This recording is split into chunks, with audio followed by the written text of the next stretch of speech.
mais le foulabo, pour dire que nous devons avoir un homme intérieur riche. Il faut avoir un homme, il faut développer l'homme intérieur. C'est ça l'esprit de Dieu. Quand la Bible nous dit, Dieu, l'esprit de Dieu témoigne à mon esprit que je suis enfant de Dieu. Il faut que vous sentez quelque chose. Il faut que nous sentons que voilà, à ce niveau, Dieu me parle. À ce niveau, Dieu ne veut pas. À ce niveau, donc vous sentez que non. C'est question seulement de comprendre, de saisir là où le Seigneur veut nous amener. Quand le Seigneur nous a parlé sur l'homme intérieur, quand le Seigneur nous a parlé, nous devons changer nos manteaux. On ne peut pas rester le même. La Bible nous dit, quand nous venons à Christ, nous sommes devenus tous de nouvelles créatures. Mais on ne peut pas trouver en nous de vieilles habitudes. On ne peut pas trouver en nous toujours l'esprit des querelles. C'est comme on dit à l'église, il suffit qu'on dise que non, voilà, un membre de l'église avait volé l'argent. On s'est déjà pointé du doigt. C'est parce qu'on ne sent pas que la personne est une nouvelle créature, n'est-ce pas? Parce que la personne, elle est encore ancienne. Alors nous qui sommes enfants de Dieu, aujourd'hui nous portons quel manteau? Nous avons quel manteau à nous? On nous a donné l'exemple de Bartimée. Quand il était guéri, il a jeté ce qu'il avait. Et l'histoire d'Élie, le manteau d'Élie, on a vu Élisée, il devait prendre ça. Et pour avoir la confirmation, Élisée avait pris les manteaux d'Élie. Pour n'akotal dit ça, que non, nous avons où est le manteau d'Élie? À Betiamoussou sur le Jourdain, Maïe Kawani. Et c'est là où il a eu la confirmation. Et toi, quel genre de manteau aujourd'hui, toi et moi, nous utilisons pour voir la gloire de Dieu? Et quand le pasteur est revenu sur ça, il nous a parlé aujourd'hui, il avait parlé, je pense, c'était sur la nécessité de manifester la gloire de Dieu. Pourquoi le pasteur, il est revenu sur l'histoire des noces? Parce qu'il avait dit, pour que les miracles s'opèrent, il fallait que les vases soient remplis. Toi et moi, si nous ne sommes pas remplis, alors rien ne va se faire. Il faut que nous cherchions à être remplis. Et quand on est rempli, on ne s'arrête pas là. C'est à ce moment-là que Dieu va nous transformer. Alléluia. Amen. Et c'est très important. Je ne sais pas pourquoi le Seigneur m'a parlé de ça. Et j'ai eu peur. Et j'ai dit, peut-être j'étais négligent dans notre cellule, j'étais peut-être négligent dans notre entité. Et quand j'ai réalisé, j'ai dit, Dieu nous aime. Et Dieu nous aime.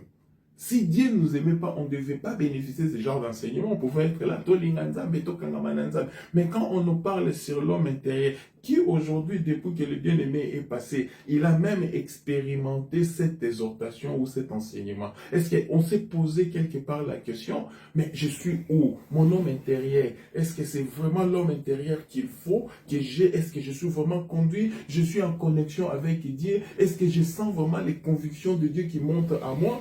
Quand je suis là et je porte quel manteau? Est-ce que c'est vraiment le vrai manteau ou je suis encore dans le monde où je me comporte encore? Alléluia. Amen. Et à la fin, on nous dit encore, voilà, nous devons être remplis. Et je ne vais pas aller loin parce que nous, au moins, on était bénéficiés parce qu'on a eu cet enseignement, parce que beaucoup de choses se sont passées. Quand on a parlé de l'histoire des noces, dans la fête des noces, toi et moi, aujourd'hui, nous avons un rôle à jouer parce que dans la fête des noces, on devait utiliser les vases, remplir les vases. Après avoir rempli, et l'eau qu'on avait remplie s'est transformée en vin. Toi et moi, nous devons être aussi transformés. Qu'est-ce que nous apportons aujourd'hui? Est-ce que nous sommes remplis d'abord? Si nous sommes remplis, en quoi aujourd'hui nous sommes transformés? Quand on nous voit, est-ce qu'on est apprécié par les gens? Je vois vraiment la main de Dieu.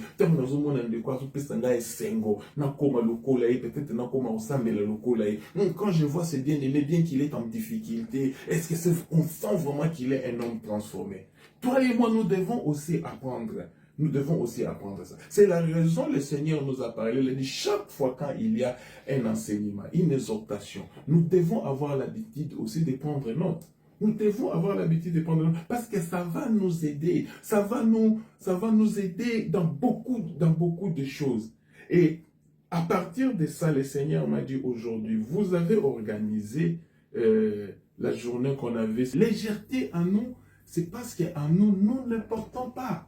Nous ne portons pas la chose de Dieu, mais il suffit de parler avec un bien-aimé. Ah, l'obi n'attendez parce que là, c'est vraiment une priorité. Mais Dieu ne voit pas ça. Dieu voit son travail. Dieu voit ce que lui, il nous a demandé comme travail. Et je bénis aujourd'hui certains bien-aimés, désolé de citer les noms comme des mamans Midi, parce que je sens cette discipline.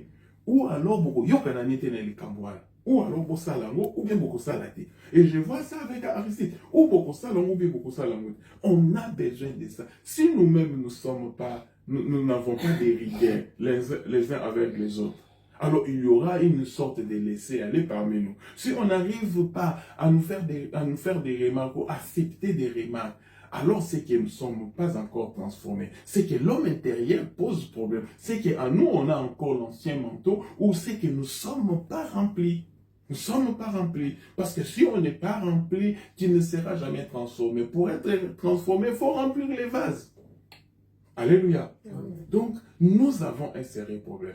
Et nous avons eu action. Cette action, aujourd'hui, on risque, écoute, on a oublié, aujourd'hui, le pasteur est en Belgique.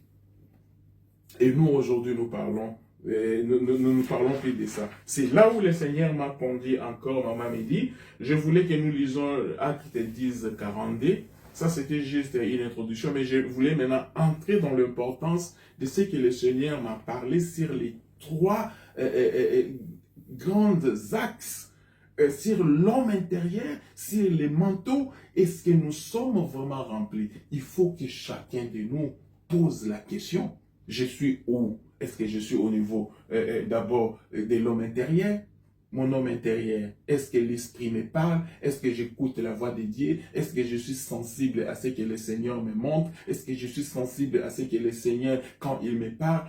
Ou alors, je suis béni, je suis guéri, je suis aujourd'hui un enfant de Dieu, mais peut-être que je garde encore cet ancien manteau.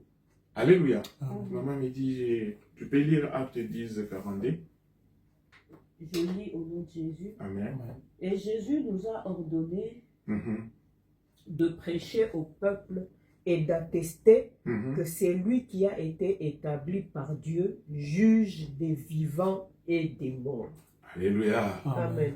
Dans ces versets, c'est là où le Seigneur voulait m'introduire sur l'action qu'on avait eue au métro Hoche là-bas, sur l'évangélisation. Amen. Amen. Sur l'évangélisation. Mais bien aimé, on ne le fait plus. Mais bien aimé, c'est comme si on a peur. Mais bien aimé, c'est comme si on craint la réponse.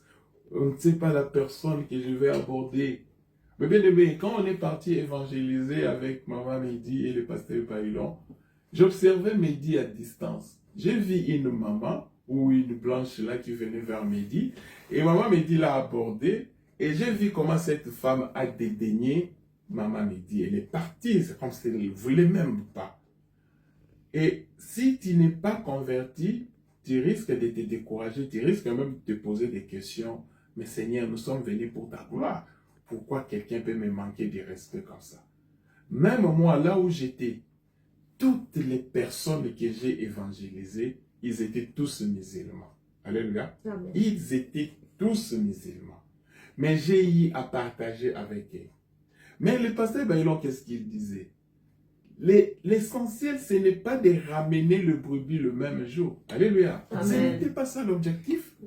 Mais c'était de transmettre ce que le Seigneur avait déposé à nous, sa mission. Allez, faites de toutes les nations les disciples. Et la Bible nous dit, c'est Dieu seul qui est fidèle. C'est lui seul qui le fera.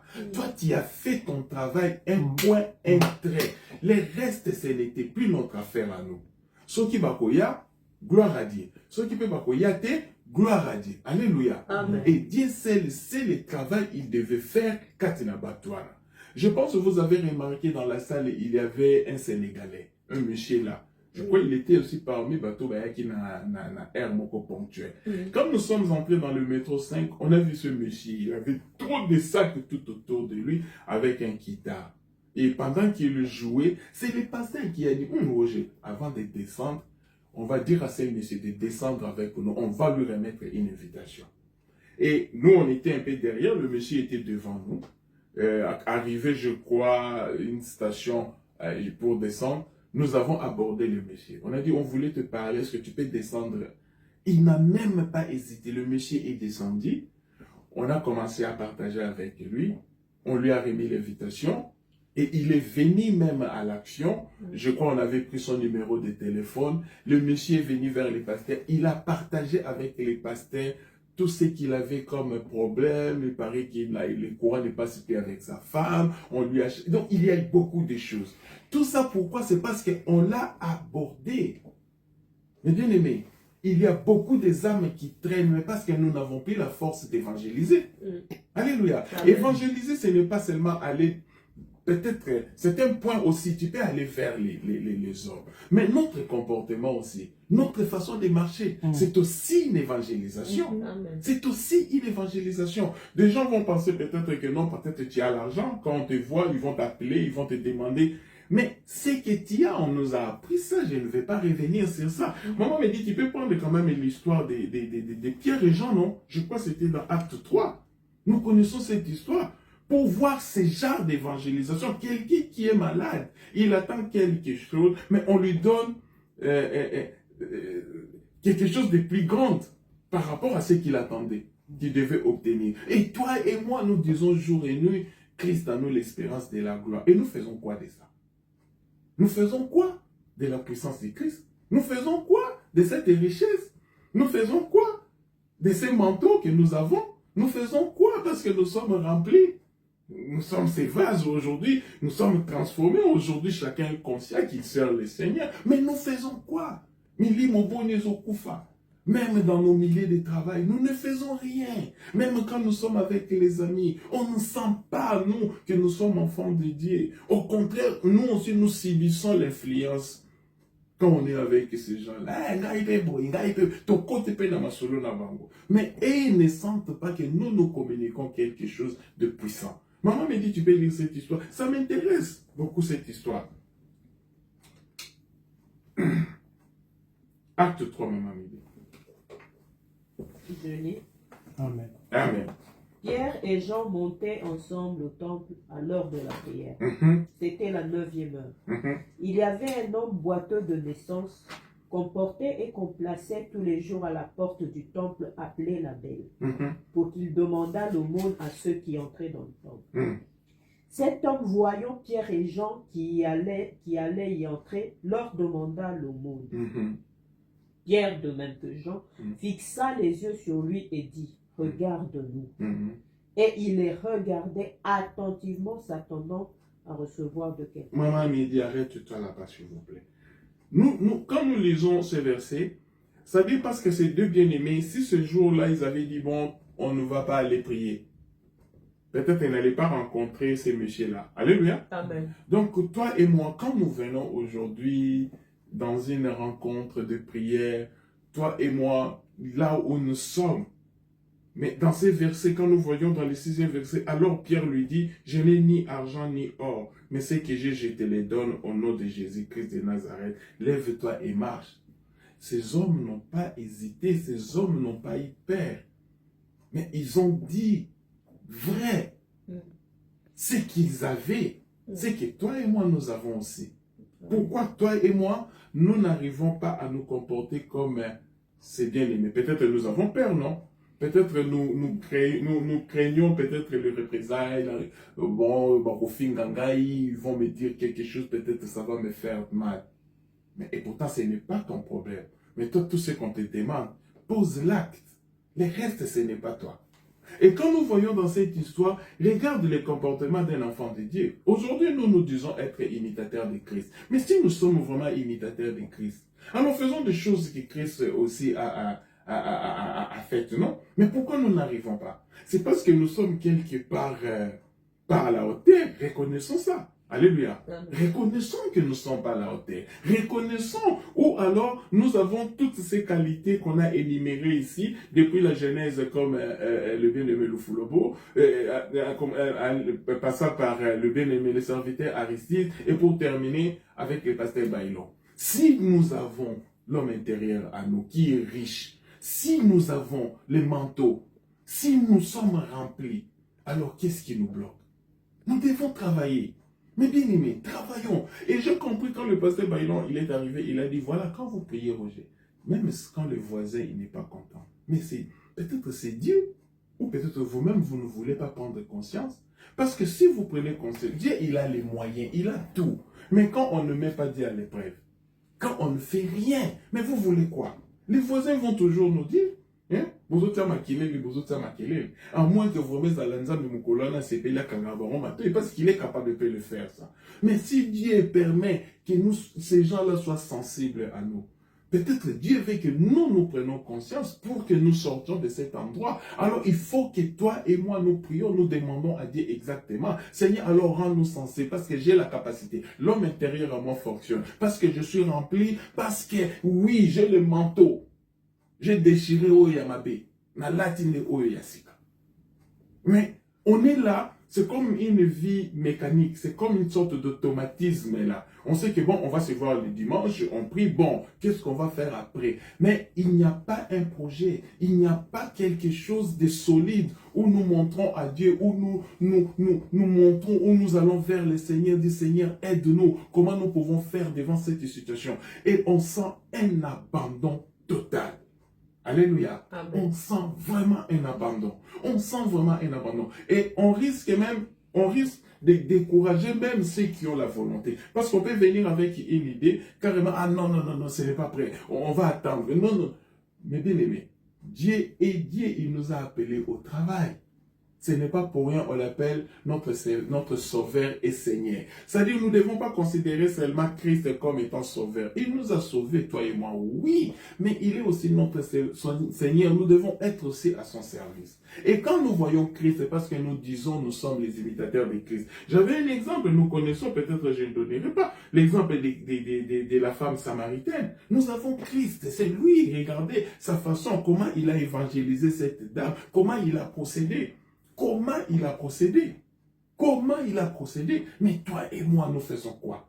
Et je voulais aujourd'hui insister, c'est de notre rôle. Pourquoi j'ai dit ça? Quelque chose s'est passé avec le pasteur Bailon. On était assis, on attendait le train, devait prendre son train pour la Belgique. Et pendant qu'on était assis, le pasteur, il insistait, il disait, Roger, vous êtes enfant de Dieu, vous devez parler aussi à Aristide, parle aussi aux autres. C'est vrai, j'ai parlé avec toi et maman Mehdi. C'est sur la vision. Si vous n'avez pas de vision, rien ne va marcher. Rien, alors rien ne va marcher. Quand tu es un enfant de Dieu, et dans la vision, c'est toi. Si tu dis aujourd'hui, bon, Seigneur, je vais ne fût-ce qu'évangéliser une personne. Ça fait partie de la vision. Tu fais entrer, tu montres à Dieu. Et ce sont des choses que Dieu aime. Et pendant qu'on parlait de ça, on a vu une dame blanche. Il demandait de l'argent, de l'aumône. Il arrive devant nous. Moi, j'ai sorti des pièces que j'avais, j'ai donné à cette dame. Et le pasteur, il a dit à cette dame, ne partez pas, tu peux t'asseoir à côté de nous. À la gare du Nord. Et le pasteur a commencé à lui poser des questions. Pourquoi tu demandes de l'argent? Et la femme, elle s'est ouverte au pasteur. Elle a commencé à s'exprimer. Voilà, j'ai des problèmes. Une blanche, pas des blanches à l'ignato, une française, voilà. Elle a commencé à expliquer. Et le pasteur, elle a commencé à parler, à nous parler de Jésus-Christ. Et cette femme était vraiment dans la joie. Et jusqu'à tel point, il a dit, bon, je ne suis pas seul, je suis avec mon homme, je le vois de loin, s'il peut venir. Le pasteur a dit oui, parce que je crois qu'il lui a remis, je ne sais pas si c'était 10 euros, 20 euros. Le monsieur est venu et ils ont suivi le pasteur jusqu'à la fin. Et c'est cette dame qui a demandé à la fin au pasteur, est-ce que tu peux prier pour nous? Mais bien aimé, ce n'est pas que la vie de cette femme devait changer au même moment du petit côté, mais on ne sait pas ce que ça va produire après. C'est ce qu'on nous demande. C'est ce qu'on nous demande, mais nous avons perdu l'élan. Nous avons perdu le courage. Si nous hésitons, demandons même des signes à Dieu, c'est parce qu'on n'a pas de vision. C'est parce qu'on n'a pas de vision. Or, pour avoir de vision, il faut que l'homme intérieur soit riche, non? Pour avoir une bonne vision, quand je parle de vision, je ne parle pas des lunettes, hein? Vous comprenez ce que je suis en train de dire. Quand on n'a pas de bons manteaux, quand on n'est pas rempli, vous voyez la difficulté aujourd'hui. Alors, nous devons sortir de de cette vie, je dirais, religieuse. Il faut que nous entrons dans la vie des enfants de Dieu, comme les pasteurs disaient. Si aujourd'hui, nous nous comportons comme une religion, ou si nous nous comportons comme une assemblée, on verra Aristide, on verra Maman Midi, on verra les pasteurs Bayon. Mais si nous nous comportons comme Église, si nous nous comportons comme enfants de Dieu, c'est qu'à ce moment-là, nous verrons Christ. Nous verrons Christ. Alors, parce que nous voulons voir Christ, il faut que nous changeons. La vie chrétienne n'est pas une sorte de monotonie. Ce n'est pas une sorte d'habitude. La vie chrétienne, c'est rester avec Dieu. La vie chrétienne, c'est écouter Dieu. La vie chrétienne, c'est de recevoir de Dieu quelque chose et aller le mettre. Dieu a besoin de gens. Et cette femme nous a enseigné, et c'est là où les pasteurs est retourné vers moi pour dire, tu vois Roger, voilà des choses que vous devez faire. Il faut que tu montres ça à tes bien-aimés. Les pasteurs est parti, moi je suis resté, j'ai pris le métro, je devais descendre à Hoche. Je descends, voilà ce qui s'est passé, mon incrédulité. Je vois une femme avec un enfant. Je commence maintenant à me dire, ah, si j'avais la force, je pouvais bien aborder cette femme. Mais comment l'aborder? Ne fût-ce que pour parler du Seigneur. Mais bien aimé, je suis passé. Après, c'est la femme qui m'appelle. Monsieur, s'il vous plaît, est-ce que vous pouvez avoir 1 euro? J'ai vraiment faim. J'avais honte. C'est vrai, j'ai donné l'argent à cette femme. C'est-à-dire, j'hésitais. Je pouvais bien aborder la femme, par exemple, et dire, ah bonjour madame, est-ce qu'on peut parler un peu? Peut-être que vous pouvez me demander l'argent, n'est-ce pas? Mais voilà que j'ai raté ces rendez-vous. Et le Seigneur m'a rappelé, pourquoi vous manquez le courage? Ou pourquoi nous manquons alors le courage? Pourquoi nous manquons le courage? Moi, quand on est allé avec Maman Mehdi, le pasteur Baïlon, un monsieur m'a même parlé mal. Il m'a dit, non, vos histoires là, je ne m'intéresse pas à ça. Moi, je fais ma part. Mais aujourd'hui, nous devons quand même travailler. Travaillons pour Christ. Travaillons pour l'évangélisation. Ramenons les brebis égarées dans la maison de Dieu. Il y a beaucoup de problèmes qui se passent tout autour de nous. On ne nous demande pas d'être je ne sais pas, des justiciers, non. Mais Dieu, c'est un Dieu d'amour. Tu parles. Vous sentez l'ouverture, ok. Vous sentez la fermeture, vous continuez votre chemin. Donc, faisons quelque chose pour notre Dieu. Et c'est l'exemple même pendant que je préparais cet enseignement. Je ne sais pas pourquoi le Seigneur m'avait amené dans ces livres, dans les livres des juges, Maman Mehdi. Je ne sais pas ce que le Seigneur voulait m'enseigner, ce que le Seigneur voulait me parler dans le juge 6. Je crois que c'est l'histoire de Gédéon. Mais je crois qu'il voulait me parler plus sur les signes. Je pense que nous connaissons cette histoire. Maman me dit, si tu permets, je peux quand même lire. Dans Gédéon 6, à partir du 11e verset, suivons cette histoire. La Bible nous dit ceci. Puis vint l'ange de l'Éternel et il s'assit sous les térébintes d'Ophra qui appartenait à Joas, de la famille d'Abiézer. Gédéon, son fils, battait du froment au pressoir pour les mettre à l'abri des mendiants. Nous connaissons. L'ange de l'Éternel lui apparut et lui dit, l'Éternel est avec toi. Toi et moi, aujourd'hui, l'Éternel est avec nous. Nakosi? Dieu est avec nous. Mais voilà, lui au moins, on vient lui confirmer. L'ange de l'Éternel lui apparut et lui dit, l'Éternel est avec toi, vaillant héros. Gédéon lui dit, imaginez, hein, tu vois l'ange qui apparaît, il te donne le message. Gédéon lui dit, ah mon Seigneur, si l'Éternel est avec nous, pourquoi toutes ces choses nous sont-ils arrivées? C'est pareil aussi pour nous, non? On a toujours des réclamations, on voit toujours les choses de façon négative. Ah Seigneur, pas si oyo. Ah Seigneur, makamba préfecture oyo. Ah Seigneur, makamba bandaku oyo. Ah Seigneur, ah Seigneur, ah Seigneur.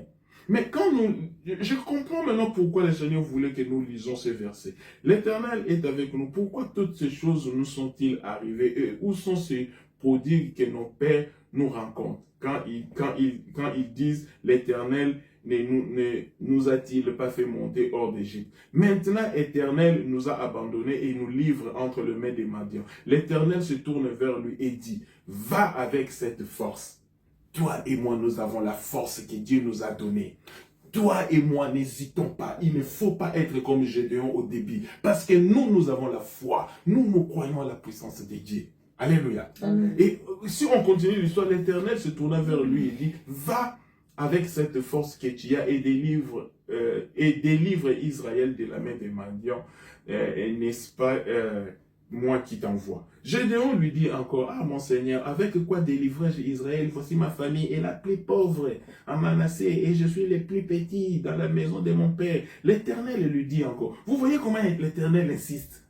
Peut-être toi et moi, nous avons trouvé grâce. Peut-être toi et moi, nous sommes encore en vie. Peut-être toi et moi, nous voyons des choses. Peut-être toi et moi. Alors réveillons-nous, parce que nous avons tout ce que le Seigneur a déposé comme qualité en nous. Si nous avons l'homme intérieur en nous qui est riche, si nous avons les manteaux, si nous avons aussi où nous sommes remplis, alors faisons ce travail. Faisons ce travail. Aujourd'hui, si l'Éternel nous envoie dans cette histoire, j'ai compris. Hein? Parce que dans l'histoire ici, quand nous voyons Gédéon, son papa, il était dans l'idolâtrie, je crois que c'était Joas. Hein? Il était vraiment dans l'idolâtrie. Mais Dieu a utilisé Gédéon, il voulait montrer, c'était le choix de Dieu. Or, toi et moi, nous sommes déjà bénéficiaires de ces choix-là. Nous sommes aujourd'hui enfants de Dieu, toi et moi. Mais pourquoi nous n'arrivons pas à faire quelque chose? Parce que la force aussi est en nous. Mais quand nous lisons cette histoire, nous pouvons aller un peu plus loin. À partir du 36e, par exemple, verset, Gédéon a dit, si tu veux délivrer Israël par ma main, comme tu l'as dit, voici, je vais mettre une toison de laine. C'est-à-dire, il demande même les signes. Si Gédéon a demandé le signe, parce que toi aussi, tu as trouvé grâce à Dieu, demande un signe. Demande ne fût-ce qu'un signe. Nous, les pasteurs Baïlon, il parlait, il a dit, voilà, Roger, on parle de quelque chose, on voit cet homme venir, cette femme venir vers nous. Toi-même, moi-même, j'ai vu, Seigneur, est-ce que je peux aborder? C'était déjà un signe, c'était déjà une disponibilité. Mais voilà, j'ai négligé. Et c'est cette femme qui m'a rappelé. Qui m'a rappelé le fait qu'il m'a appelé. C'est vrai, il voulait demander l'argent. Moi, je ne savais pas. Or, moi, j'avais déjà un objectif. Pourquoi je ne l'ai pas fait? Et aujourd'hui, l'œuvre de Dieu traîne. Aujourd'hui, nous n'arrivons pas, par exemple, à s'envoler. Aujourd'hui, nous sommes là. Aujourd'hui, voilà, on est chétif, c'est comme si quelqu'un qui est dans l'eau, il nage, après il se rend compte pour voir la distance, mais non, il remarque qu'il est au même endroit. Alors il faut que nous allons de l'avant, nous devons travailler sur l'évangélisation, nous devons faire quelque chose, nous devons demander l'autorité de Dieu, nous devons marcher dans la crainte de Dieu. J'avais beaucoup de versets ici, nous avons vu l'histoire des Christ dans Jean 4, l'histoire de la femme samaritaine. Nous connaissons cette histoire, comment Christ il a abordé cette femme. Et à la fin, nous voyons c'est cette femme qui a ramené tout un peuple. Donc toi et moi, nous avons un rôle à jouer. Ce n'est pas pour rien. Quand nous voyons encore l'histoire des... C'était l'histoire encore des... Il y a une histoire que j'ai pas pu mentionner. Donc, toi et moi, nous avons un rôle à jouer. Maman me dit, nous pouvons lire encore 2 Timothée 4D. 2 Timothée 4D. Oui. Ça, c'est maintenant pour nous encourager. C'est que le Seigneur attend de nous. 2 Timothée 4D. Je lis. Oui. Prêche la parole. Insiste en toute occasion, favorable ou non. Amen. Reprend, censure, exhorte avec toute douceur et en instruisant. Amen. Alléluia. Amen. Prêche. Prêche. Le Péwanakaka Oyoyebi. Je fais connaissance avec beaucoup de bien-aimés que je ne connais pas dans ma page Facebook. Il y a une dame, chaque fois il m'envoyait des messages. Et à un moment donné, il m'a dit, est-ce qu'on peut partager? On a commencé à partager. Et c'était vraiment intéressant parce que cette dame connaissait le Seigneur. Mais quand elle a su que moi aussi, j'étais dans le Seigneur, le langage avait changé. C'était vraiment un langage des enfants de Dieu. C'est ce que nous voulons. Mais bien aimés, nous sommes enfants de Dieu. Si nous ne faisons pas comme Gédéon, alors nous passerons à côté. Demandons ainsi, Seigneur, au Pessinga Makashuan. Faisons comme l'histoire du serviteur Aristide, quand il a donné l'exemple d'Élisée plutôt. Élisée, quand il était devant, il a ramassé les manteaux. C'est-à-dire, ce manteau-là, c'était le manteau d'Élie, non? Mais il devait quand même avoir la confirmation, parce qu'il avait demandé les doubles. Il avait demandé les doubles qui étaient à Élie. Quand il a tapé, Ça dit, et si assurance, maintenant j'ai le double. Parce que dans le Kabolima, il y a Jourdain. Et toi et moi, nous sommes enfants de Dieu. Demandons les signes. Demandons les signes à notre Dieu. Demandons les signes, Seigneur, peut-être par exemple, on a quoi aborder. Seigneur, peut-être un abysse. Par exemple, Mbongo. Je te donne l'exemple, je ne te dis pas dit de Olanangai, parce que tu as ton manteau, parce que tu as l'homme intérieur, alors prie le Seigneur, que le Seigneur t'oriente. Alléluia. Amen. Voilà en un mot, en quelques lignes, ce que je voulais que nous partageons aujourd'hui. C'est très, très, très important. Tout ce qu'on nous enseigne ici est vraiment capital. Aujourd'hui, j'ai réalisé que Dieu est avec nous. Parce que si Dieu n'était pas avec nous, Dieu ne pouvait pas nous parler, hein, de considérer l'enseignement d'Israël comme si on était dans Genèse. Je ne sais pas, les serviteurs Aristide, si nous sommes dans quelle étape. Et tu dis comment? Nous sommes dans le Nouveau Testament. Voilà, dans le Nouveau Testament. Et le pasteur Bailon qui est venu encore nous parler. Il est venu nous parler. Alors toi et moi, nous devons prendre conscience. Nous avons travaillé. Nous avons appelé le bien-aimé pour venir dans cette action. Peut-être dans 3 mois, peut-être dans 6 mois, nous serons obligés peut-être d'organiser. Mais aujourd'hui, tu prépares qui? Qui est cette personne-là que le Seigneur t'a orienté? Voilà aujourd'hui le défi que nous devons nous lancer, les défis que nous devons présenter au Seigneur. Dis Seigneur, parce que je suis enfant de Dieu, parce que tu m'as parlé sur l'homme intérieur, parce que je sais que mon homme intérieur est opérationnel, permettez les termes, mais parce que je sais que j'ai le manteau, le vrai manteau alors d'un enfant de Dieu, parce que je sais que je suis rempli. Je suis ce vase-là qui est rempli. Alors transforme-moi, ramène-moi, conduis-moi, afin qu'il n'a beau tabambou. C'est ce qu'aujourd'hui le Seigneur attend de nous. Alors, et je voulais aujourd'hui, chaque fois qu'on aura prière, chaque jeudi, que chacun au moins, faisons ça. N'attendons pas de réponse dans l'immédiat, mais toi et moi, posons seulement l'acte. Posons l'acte que le Seigneur nous demande. Allons vers les bien-aimés. Ils ont besoin de nous. Aujourd'hui, il y a des malades. Aujourd'hui, il y a beaucoup de choses qui se passent. Beaucoup de choses qui se passent à travers le monde. Toi et moi, nous avons conscience que le monde est sous la puissance du diable. Mais si toi et moi, toi qui pries, tu as conscience, mais c'est lui qui ne prie pas. Imaginez, il est vraiment à la merci. Imaginez, il est dans cet engrenage. Mais il n'y a que toi. Le Seigneur attend toi. Ce n'est pas l'ange qui va descendre, mais c'est toi qui vas jouer ce rôle-là. Alors faisons cet effort, même quand nous sommes avec nos enfants. Souvent, nous avons perdu aussi quelque part un peu l'autorité. Oui, ça peut arriver. Je peux trouver ça normal, mais nous sommes enfants de Dieu. À un moment donné, tu prends la décision, tu dis, Seigneur, aujourd'hui parle-moi. Je vais appeler X ou Y enfant. Je vais parler avec lui. Je vais, Père éternel, quand je vais parler, mais que ce ne soit pas moi, mais que c'est toi qui m'utilises. Mais parce qu'on ne le fait pas. Parce qu'on ne demande pas à Dieu. Et quand on ne demande pas à Dieu, Dieu croise les bras, à moins que dans sa souveraineté, à ça la makamoumoussous. Mais alors, utilisons notre Dieu, comme le pasteur avait dit. Nous avons la puissance de Jésus-Christ en nous. Mais pourquoi nous ne voulons pas exploiter cette puissance à 100%? Parce que nous sommes enfants de Dieu. Aujourd'hui, nous disons, il n'y a plus de condamnation pour ceux qui sont athées. Nous sommes de nouvelles créatures. Qui dit nouvelle créature? Nouveau manteau. Qui dit nouvelle créature? L'homme intérieur. Qui dit nouveau... Donc voilà, il y a beaucoup de qualités en nous. Mais alors, mettons ça en pratique. Mettons ça en pratique. Si nous ne le faisons pas, Dieu va nous demander des comptes. Qu'est-ce que vous avez fait? Tu es un enfant de Dieu. Gédéon, s'il n'avait pas bénéficié de cette apparition, comment il devait savoir qu'il était puissant? Comment il devait savoir qu'il avait quelque chose en lui? Donc, toi et moi, nous sommes enfants de Dieu. Alors, demandons à Dieu, Seigneur, je vais être au travail. Je vais travailler. Je vais poser tel acte, je vais aller vers les païens, je vais aller vers les personnes peut-être que tu mettras devant moi, je vais ne fils que placer un mot, oyoba okotana okosimba bango, bayoka lilobananga, gloire à Dieu, oyoba kofinga ngai, gloire à Dieu, oyoba koboya na bango, gloire à Dieu. Amen. Amen. Est-ce qu'on peut vraiment faire ça? Voilà, je voulais que nous prions. Tu vas prier par